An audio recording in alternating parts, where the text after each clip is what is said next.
शरीर की अवस्था शरीर की अपेक्षा मन की अवस्था ज्यादा महत्वपूर्ण होती है।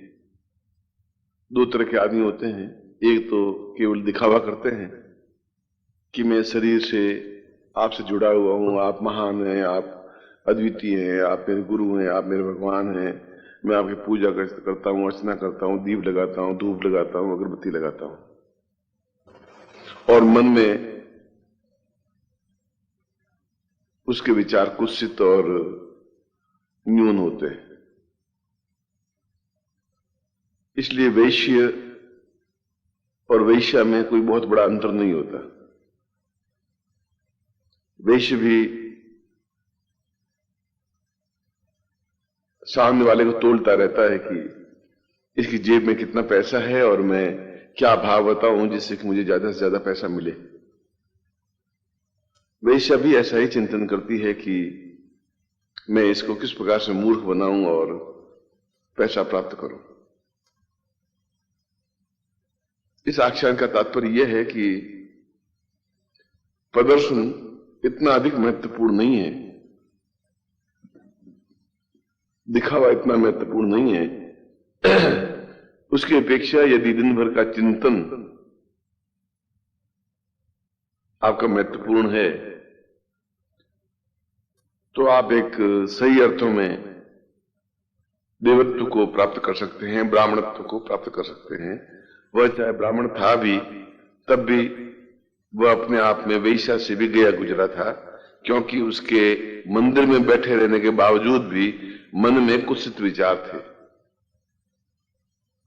और वह वैश्यागृह में रहते हुए भी उसके विचार अपने आप में उच्च कोटि के थे, इसलिए वह एक उच्च स्थिति तक पहुंची। और ऐसे भारत में सैकड़ों आख्यान है कि वैश्याएं भी अपने विचारों से एक अच्छी स्थिति तक पहुंचे। इसलिए आपके क्रियाकलाप तो महत्वपूर्ण हैं ही, उससे भी ज्यादा महत्वपूर्ण यह है कि आपके आपसी विचार, आपसी सामंजस्य, आपसी सौहार्द, आपसी अटैचमेंट, आपसी व्यवहार और आपसी बोलचाल अपने आप में कितना महत्वपूर्ण है, क्योंकि जो आपके मन में है वो आपके होठों पर आता ही है। ऐसा हो सकता है कि मैं आऊं और आप एकदम से साइलेंट होकर के, एकदम से मेरी आज्ञा के लिए तत्पर होकर के खड़े हो जाएं, ऐसा हो सकता है। और मेरे जाते ही आपके विचार वैसे ही घटिया और वैसे ही आप गप्पे लगाने वाले और वैसे ही पत्रिका पढ़ने वाले और वैसे ही आप हल्के स्तर के हो सकते हैं। यदि ऐसा है तो फिर एक वैश्या की तरह आप हैं जो केवल दिखावा करती है, और यदि ऐसा नहीं है तो फिर एक ब्राह्मण की तरह हैं जो आप प्रदर्शन प्रिय नहीं है, मगर अपने मन और वचन से, शब्दों से, भावनाओं से, चिंतन से अपने आप में पूर्ण रूप से उच्च स्थिति तक जुड़े हुई है या जुड़े हुए हैं। इसलिए कर्म, तुलसीदास ने कहा है कि कर्म बहुत अधिक प्रधान नहीं है। नारी मोई घर संपत्ति नासी, मूंड मुंडाय भय सन्यासी। पत्नी मर गई और घर में संपत्ति नहीं है तो उसने दाढ़ी, मूंछें, जटा मुंडवा दी और सन्यासी बन गए और रोटियां खाने लग गए। तो उससे वो सन्यासी नहीं बन पाया, क्योंकि उसके विचार अपने आप में शुद्ध और पवित्र नहीं बन सके। इसलिए हम अपने विचारों से कितने पवित्र बनते हैं, हम उनकी सेवा, देवता की सेवा या अपने आप की सेवा। देवता का मतलब है आप स्वयं देवता हैं, आपका मन देवता है। तस्मै मनः शिव संकल्पमस्तु। आपका जो शिव है, आपका जो संकल्प है वह कितना दृढ़ है। यदि आपका यह संकल्प दृढ़ है कि मैं आज 12 बजे तक इतना काम कर लूंगा और मुझे कर लेना है, तो फिर न आपको सर्दी न लगेगी, न गर्मी लगेगी, और न आपको धूप लगेगी, न प्यास लगेगी, और कुछ लगेगी नहीं, क्योंकि आपके मन में एक संकल्प शक्ति दृढ़ होती जा रही है, दृढ़ है। और जब संकल्प शक्ति दृढ़ होगी तो फिर किसी प्रकार से कोई न्यूनता नहीं आ सकती। अन्यथा फिर आप में उतनी क्षुद्रता, क्योंकि जब मैं आपके कैबिन में आऊं तब तो आप एकदम से कुछ और पढ़ रहे होते हैं और तुरंत आप उसको बदल करके फिर आप बिल्कुल ये दिखावा करने लग जाते हैं कि नहीं, मैं तो बिल्कुल वही कार्य कर रहा हूं जो आपने मुझे सौंपा है। वह वैश्य है, वैश्यवत आचरण है, वैश्यवत उसका जीवन चिंतन है। और यदि आप कोई देखे या नहीं देखे, आपके मन में विचार है कि मुझे जो काम सौंपा गया है, अगर 4 घंटे काम है, 2 घंटे में काम निपटा करके रख दूं अच्छे से अच्छे तरीके से, तो अपने आप में एक ब्राह्मणत्व है, श्रेष्ठ है। इसका आख्यान का तात्पर्य यह है कि हम कर्म करने के साथ साथ मन से भी उतना ही पवित्र, दिव्य, चेतन युक्त और तेजस्वी युक्त बन सकें, जिससे कि हमारी मन, हमारी आत्मा अपने आप में पवित्र और दिव्य बन सकें और हम अपने आप में संतुष्ट हो सकें कि हम और हमारे आसपास के परिवेश को हम ज्यादा अपने शब्दों और विचारों और भावनाओं और क्रियाओं से पवित्र और दिव्य बना सकते हैं। और आप ऐसा बना सकें जिसमें आप में अहंकार नहीं हो, जिसमें आप में घमंड नहीं हो, जिसमें आप में गर्व नहीं हो, जिसमें आप में न्यूनता नहीं हो, क्षुद्रता नहीं हो, ओछापन नहीं हो। यदि ऐसा है तो फिर आपका जीवन सही है। कर्म तो जीवन में आवश्यक है ही, मगर उससे ऊंचा कार्य आपके विचार है। और विचार वैसे हैं जो आप दूसरों को प्रेरणा देकर के भी अनुकूल बना सकें और उसको एक सन्मार्ग पर गतिशील कर सकें। क्योंकि मन को तो बार बार घिसना पड़ता है, रसरी आवत जान के सिल पर परत निशान। बार बार मन को जब घिसेंगे किसी के मन को, तो पत्थर पर भी एक सूत की रस्सी एक निशान बना देती है। तो आपके मन पर भी एक निशान पड़ेगा कि मैं अपने मन से पूर्ण, जो यजुर्वेद में कहा गया है, तस्मै मनः शिव संकल्प मस्तु, हम पूर्णतः पवित्र दिव्य बन करके अपने उस कार्य में दक्षता ला सकें, अद्वितीयता ला सकें और केवल मुट्ठी भर लोग पूरे भारतवर्ष पर एक साम्राज्य, एक विचारों का साम्राज्य, एक भावनाओं का साम्राज्य स्थापित कर सके। यदि आप ऐसा कर सकते हैं तो आप अकेले विवेकानंद भी बहुत हैं, फिर 10 विवेकानंद की जरूरत नहीं है, फिर अकेले राम ही बहुत है, फिर अकेला कृष्ण ही बहुत है, फिर अकेला बुद्ध ही बहुत है, फिर अकेला महावीर ही बहुत है। आप तो 10-15 लोग हैं। इसलिए इसका आख्यान अपने आप में शरीर की अपेक्षा मन की पवित्रता पर, मन के चिंतन पर और मन की भावनाओं पर और मन की संकल्प शक्ति को दृढ़ बनाने की क्रिया कर रहा था कि हमारा मन कितना पवित्र है, जो दिखावा नहीं करता, अभी तो अंदर से उज्जवल, दिव्य, पवित्र, चैतन्य और अपने परिवेश को ज्यादा उच्च कोटि का बना रहा है। और आपका मन ऐसा बने और ऐसा मुझे एहसास हो, आपको ऐसा एहसास हो, तो आपको एक संतुष्टि मिल पाएगी, आपको चेतना मिल पाएगी और ये जल्दी से उठना आपकी सार्थकता हो पाएगी। जब आप चारों तरफ देख रहे हैं कि निस्तब्धता है, आवाज नहीं है, चारों तरफ लोग सोए हुए नींद में गाफिल हैं, उसमें आप भगवान के चरणों में चित्त लगाया हुआ है। आपको इस बात का एहसास नहीं हो रहा है कि ये क्षण जो आप उठ करके प्रभु के चरणों में लगा रहे हैं कितने पवित्र उदात्त हैं। यह तो समय आने पर ही एहसास हो पाता है, मगर फिर भी हमारे दिन भर के क्रियाकलाप, दिन भर के मन के चिंतन, मन के विचार शुद्ध और पवित्र हों, ऐसा ही मैं आपको आशीर्वाद दे रहा हूं, कल्याण कामना करता हूं, आपके लिए शुभता की अनुज्ञा करता हूं। शुभम भवतु, कल्याणमस्तु।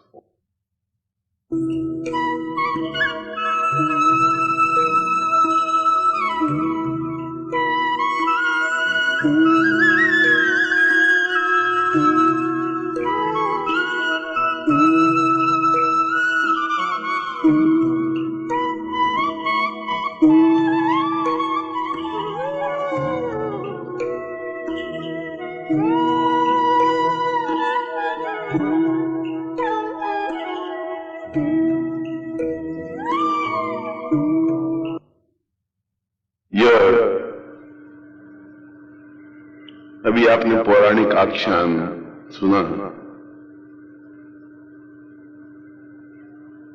और आख्यान सुनने के बाद में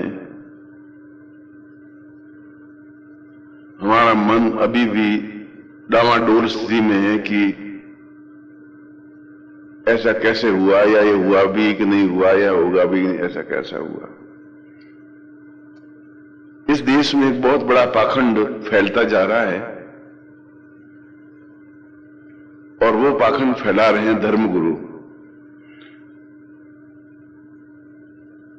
गुरु की भेद या जाति नहीं होती। जाति न पूछो साधु की, जान दीजिए ज्ञान। यद्यपि गुरु की जाति नहीं होती, मगर गुरु दो श्रेणी में आते हैं, एक धर्म गुरु, एक अध्यात्म गुरु।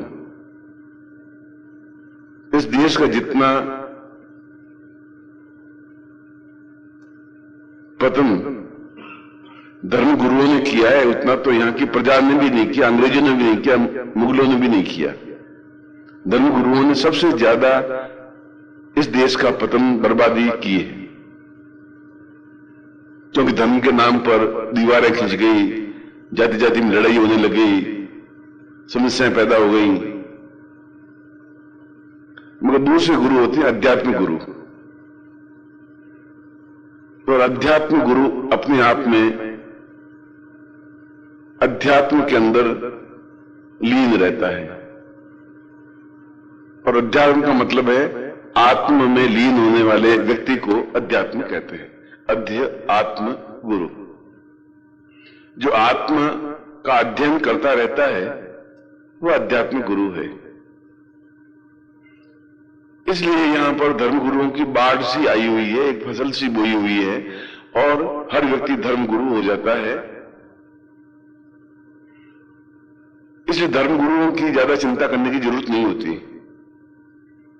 क्योंकि धर्म गुरुओं ने हम सबको ज्यादा बर्बाद किया है, हम ज्यादा को कष्ट दिया है, हमें इस देश को सबसे नीचे धरातल पर नीचे गिराया है। शायद मेघालय अंग्रेज ने इतना अधिक नुकसान इस देश का नहीं किया होगा जितना धर्म गुरुओं ने किया।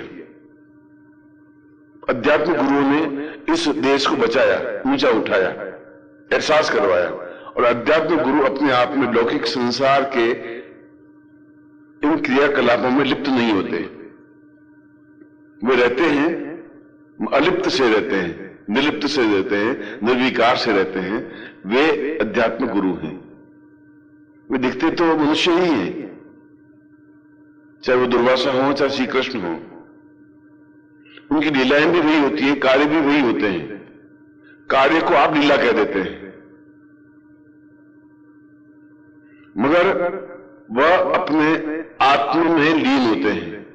और जो आत्म में लीन होता है उनको आप लोग देख इसलिए नहीं पाते क्योंकि आप धर्म में बंटे हुए हैं, और धर्म में आप बंटे हुए नहीं हैं, आपको बांट लिया गया है।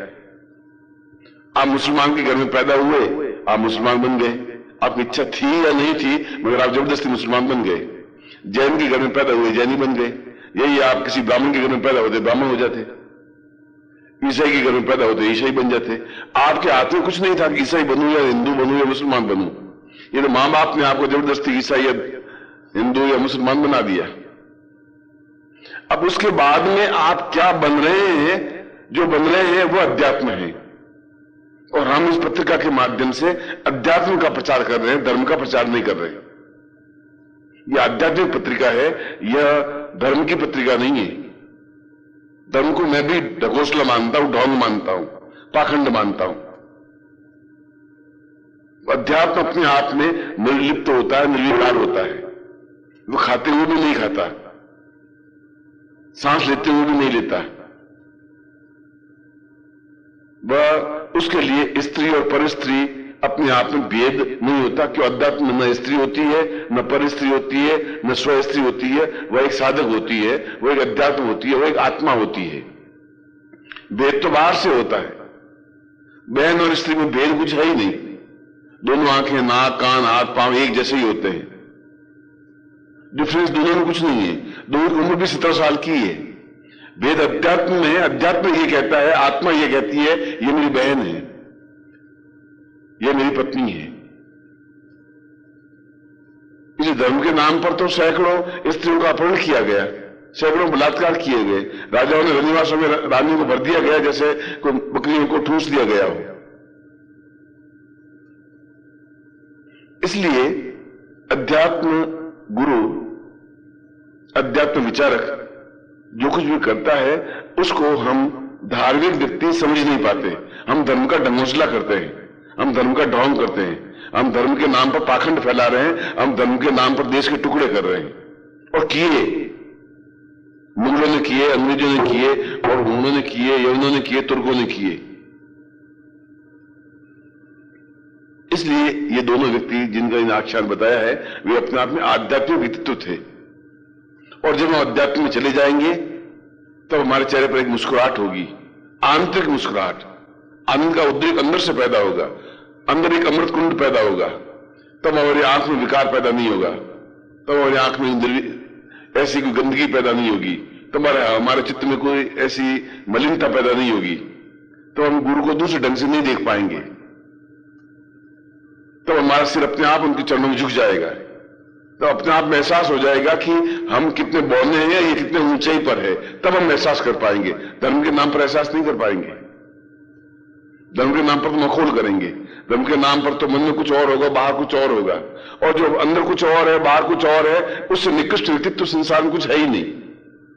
जो है वो साफ कहनी चाहिए और कहने की हिम्मत होनी चाहिए। ये शुरुआत है अध्यात्म की। आप जैसे हैं वैसे हैं, मुगल हैं तो मुगल हैं, हिंदू हैं तो हिंदू हैं। ये धर्म है और धर्म हमने कोई पैदा नहीं है, हमें स्वीकार नहीं किया है, हम कहीं से उधार लेके नहीं आए।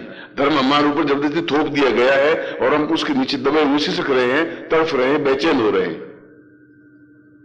आज जो लड़ाइयां झगड़े हो रहे हैं, मंदिरें गिराई जा रही है, मस्जिदें गिराई जा रही है, धर्म के नाम पर गिराई जा रही है, अध्यात्म के नाम पर गिराई जा रहे नहीं है। इसलिए मैं कह रहा हूं उस देश में सबसे बड़ा पाखंड ये है, ये ढोंग है, ये ढकोसला है।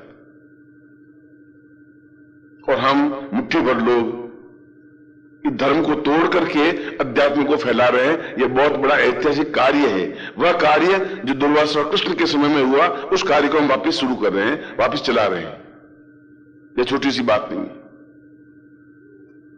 ये बहुत बड़ी घटना है, ऐतिहासिक घटना है, ये पौराणिक घटना है। मगर ये तब हम समझ पाएंगे जब हम अध्यात्म के पथ पर गतिशील होंगे, जब हमारा आत्मा इस बात को एहसास कर सकेगा कि हम अध्यात्म हैं, तब हमारे काम में मन लगेगा। तब हम 10 घंटे का काम 1 घंटे में कर सकेंगे। तब हम चित्त में रहते हुए, शरीर में रहते हुए भी नहीं होंगे। तब हमें इस बात का ज्ञान होगा भी नहीं कि हमारे फटे पुराने कपड़े हैं, अच्छे कपड़े हैं, कि क्या है क्या नहीं है। हम एहसास कर सकेंगे कि हम अपने आप में ऊंचाई पर खड़े हों, ऐसे हों कि लोग हमें देख सकें।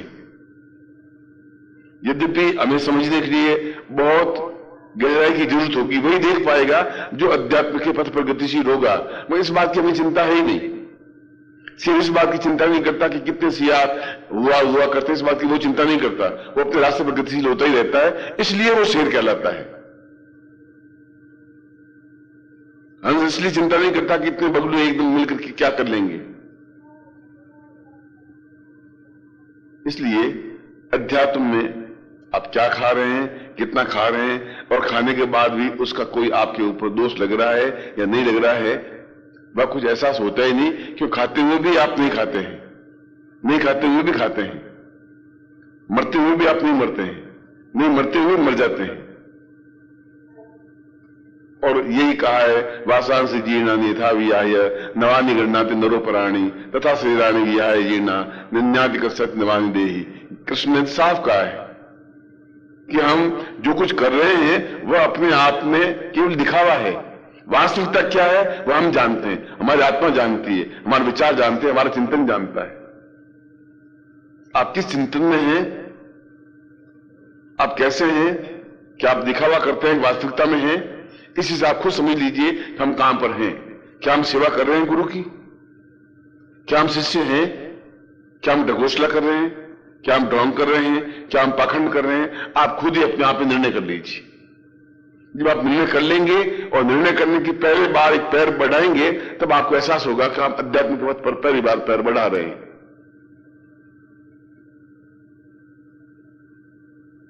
इसलिए उस कृष्ण ने भी कहा कि मैंने किसी पर स्त्री को स्पर्श किया ही नहीं, क्योंकि उसकी नजर में कोई पर स्त्री या स्त्री थी ही नहीं। वो अपने आप में साधिका है, वो अपने आप में साधक है। मैं आपको स्पर्श करूं या किसी स्त्री को स्पर्श करूं या किसी चित्र को स्पर्श करूं, इससे कोई मेरे मन में मलिनता आ ही नहीं सकती। जब चित्र में मलिनता नहीं आती तो बिल्कुल समस्या है ही नहीं। उसके चित्र में मलिनता आ रही है क्योंकि वो धार्मिक व्यक्तित्व है या महिला है, वो सोच रही मैं महिला हूं।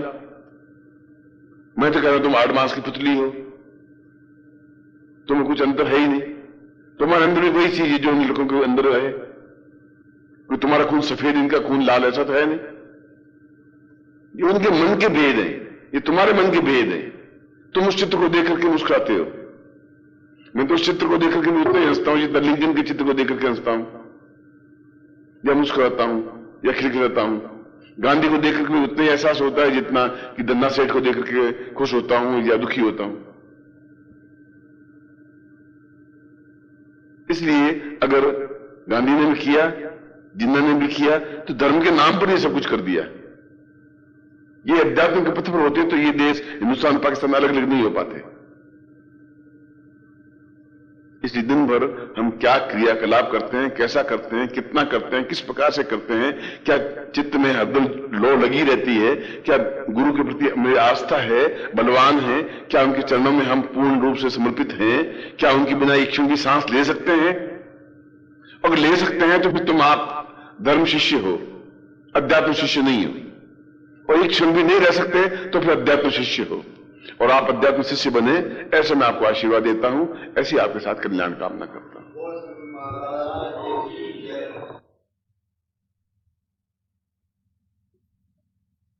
जब मन किसी व्यक्तित्व से जुड़ता है तो अपने आप में ही एक आत्मविश्वास पैदा होता है, और आत्मविश्वास जीवन के सारे दुखों को दूर करने में समर्थ हो पाती है। यदि हमारा आत्मविश्वास भाखड़ा नांगल से है तो हमें यहां लाइट मिल जाएगी। ये होना चाहिए कि भाखड़ा नांगल में विद्युत कम से कम 5000 मेगावाट बिजली रोज पैदा होनी चाहिए। हम भाखड़ा नांगल को नहीं समझ सकें तो ये हमारी विडंबना होगी, हमारी न्यूनता होगी। इसलिए जीवन में पूर्ण स्वस्थ शारीरिक, दैविक और भौतिक 3 तरह के दुख होते हैं, दैविक, दैहिक और भौतिक, और तीनों ही प्रकार के दुखों से मुक्त होना मनुष्य के लिए जरूरी है। और यह जरूरी मानसिक रूप से पूर्णता के साथ जुड़ने से ही संभव है, और हम मानसिक रूप से पूर्णता से जुड़ नहीं पाते।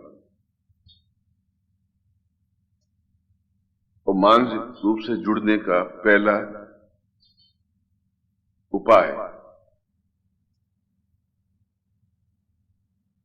प्रसन्नता है, मुस्कुराहट है, चिलचिलाहट है, चेहरे पर एक खुशी है, ताजगी है, और कार्य के प्रति धुन है, लगन है। यह लगन है कि हम किस प्रकार से ज्यादा कार्य करके और ऊंचे से ऊंचा कार्य करके, अच्छे से अच्छा कार्य करके मानसिक रूप से जुड़ सके।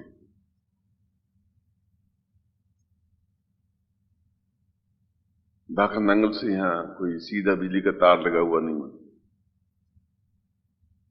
तरंग है, और वहां से बिजली की तरंग यहां दिल्ली तक पहुंचती है, वहां से 306 कोहाट में आकर के यहां लाइट लगा देती है। इसलिए पहला उत्तर भी पूर्ण स्वस्थ तीनों ही प्रकार से, दैविक, दैहिक और भौतिक, आनंद प्रद होने का उपाय एक ही है, प्रसन्नता युक्त निरंतर कार्य करते हुए मुस्कुराहट बिखेरते रहना। और दूसरा उपाय भी यही। और तीसरा उपाय भी है और 12वां उपाय भी है और 40वां उपाय भी है। यदि हम इस प्रकार से मानसिक रूप से जुड़ सकें, और मानसिक रूप से जुड़ने का मतलब है कि आपके अंदर वह विद्युत प्रवाह पैदा कर सकें जिसके माध्यम से हम हर चीज को एक सुंदरता के साथ प्रस्तुत कर सकें। और मनुष्य के चेहरे से ज्यादा सुंदर संसार में कोई चीज नहीं है, और मुस्कुराहट से ज्यादा मूल्यवान कोई चीज नहीं है, और प्रसन्नता के साथ प्रेजेंटेशन या रखने या दिखाने से उत्तम कोई तथ्य नहीं। 3 चीजें जिंदगी में बहुत कठिन है। मुस्कुराहट बिखेरेंगे तो मुस्कुराहट प्राप्त होगी, बिना दिखावे के कार्य में जुटे रहेंगे तो दूसरों को प्रेरणा मिलेगी, और चीज को उत्तम से उत्तम तरीके से चुपचाप साधक की तरह कार्य करने की क्षमता को श्रेष्ठता कहते हैं। और उसके माध्यम से कैंसर नहीं, कैंसर से भी बेइलाज रोग समाप्त हो जाते हैं, वे चाहे भौतिक हों, चाहे दैविक हों, चाहे दैहिक हों। मगर ऐसा करना बहुत कठिन है और इससे आसान कोई कार्य नहीं है। इतना आसान कार्य है कि इसमें कोई खर्च होता नहीं,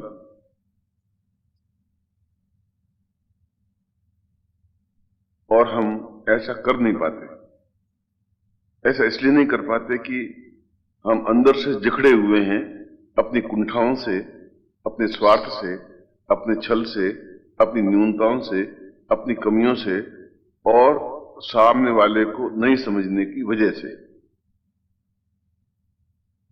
और जो मैंने अंतिम बात कही है उसको मुझे सबसे पहले कहनी चाहिए।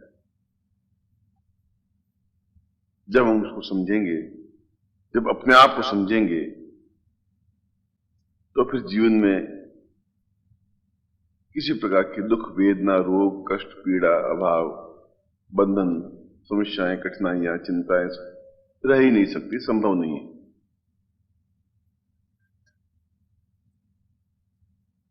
और आपके सामने तो, और आपका सौभाग्य तो अपने आप में एक श्रेष्ठतम है ही। यदि आपको दुख माने तो इससे बड़ा दुख नहीं है कि आप मेरे सामने खड़े हैं। यदि सुख माने, इससे बड़ा सुख नहीं है कि लोग तरसते हैं 100 रुपए देकर के भी एक क्षण मिलने के लिए, और आप बिना हिचकिचाहट के ऑफिस में आकर मिल लेते हैं। आप स्वयं कल्पना कर लीजिए कि आप सौभाग्यशाली हैं या यमुना पार से आने वाला व्यक्ति सौभाग्यशाली है। ओम परम तत्वाय नारायणाय गुरुभ्यो नमः। ओम ह्रीं मम प्राण देह रोम प्रतिरोम चैतन्य जाग्रय ह्रीं ओम नमः। ओम भूर्भुवः स्वः तत्सवितुर्वरेण्यं भर्गो देवस्य धीमहि धियो यो नः प्रचोदयात्।